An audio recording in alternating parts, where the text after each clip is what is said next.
Hello, good day. It's there again. We're here to talk about another very important topic in mental health, psychosis. Today we are talking about psychosis, and I will be able to x-ray the implications in an African culture.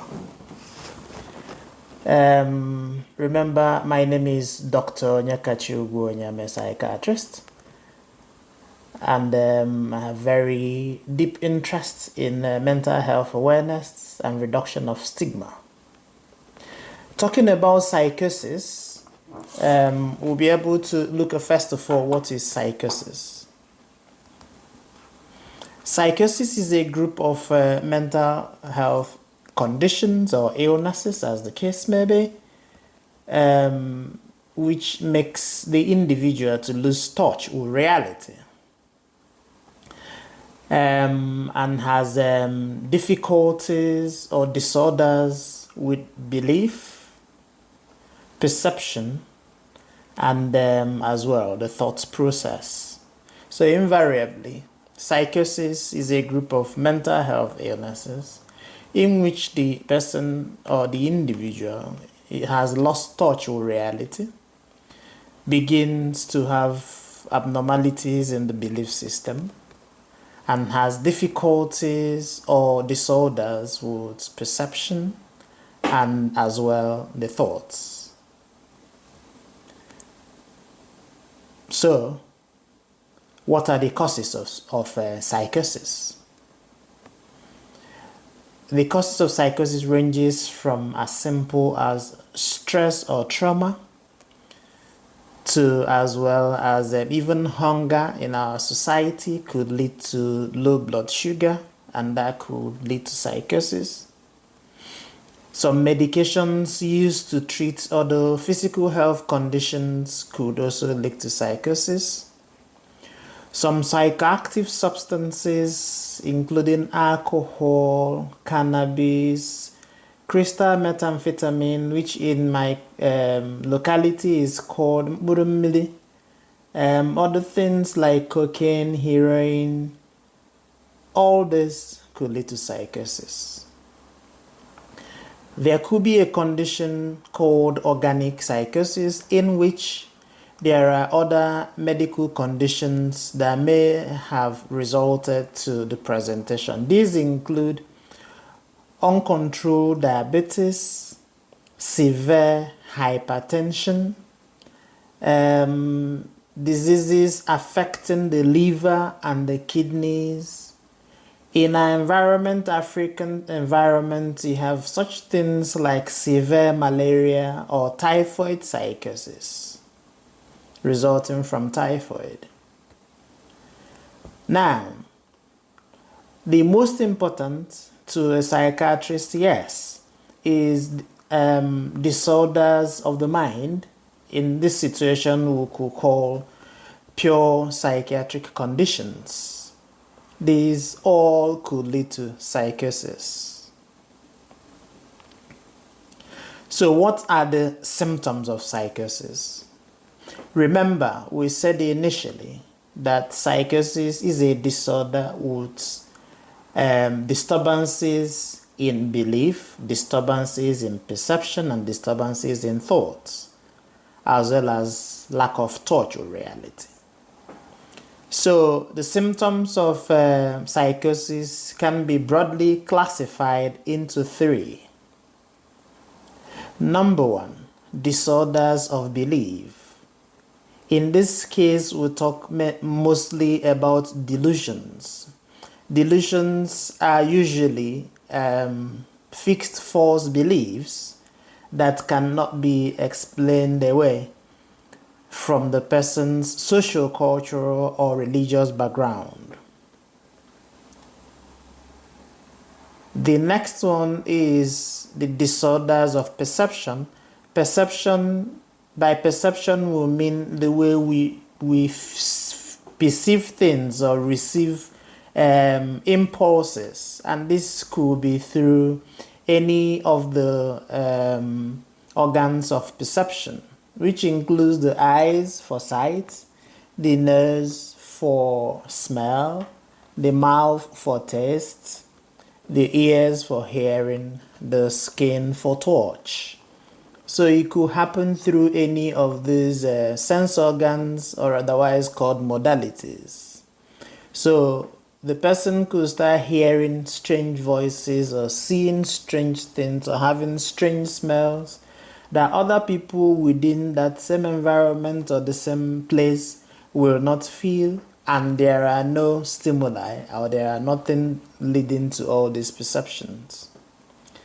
The third one is disorders of thoughts.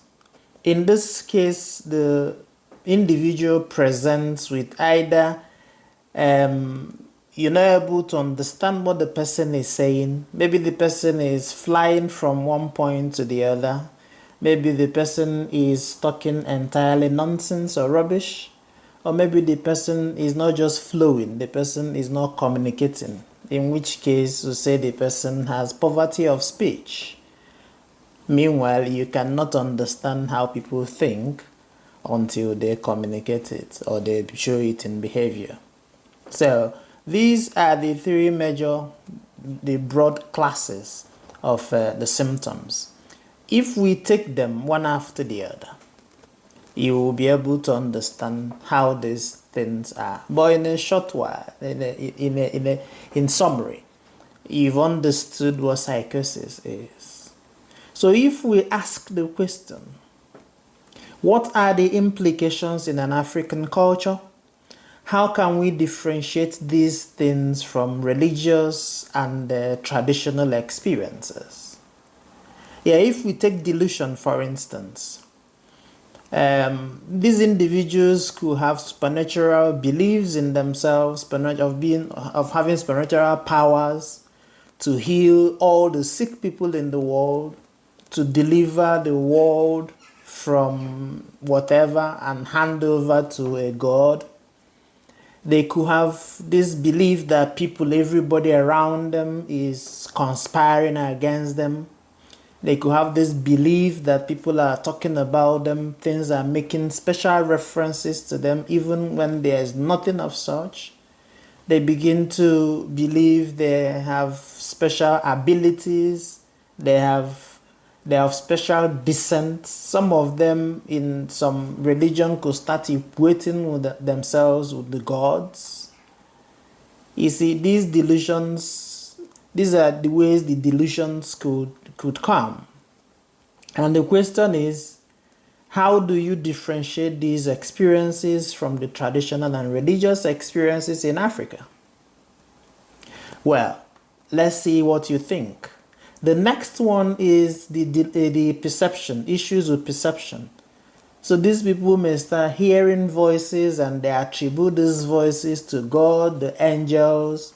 They could attribute these voices to the gods, the evil spirits. They could attribute these gods to enemies, these voices to enemies speaking and talking about them. And they tend to believe it. So again, how do we differentiate these from religious and traditional experiences in Africa? Then with regards to disturbances of thoughts, you could see people, flying from one topic to the other.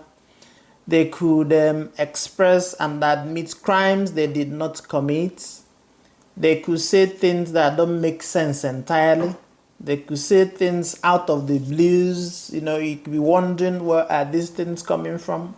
Or they could actually be dumb, or what is called mute in the face of even allegations. They could be nodding.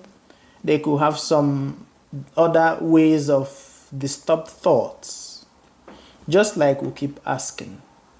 In an African setting that has high preponderance of religious and traditional activities, how can we differentiate this?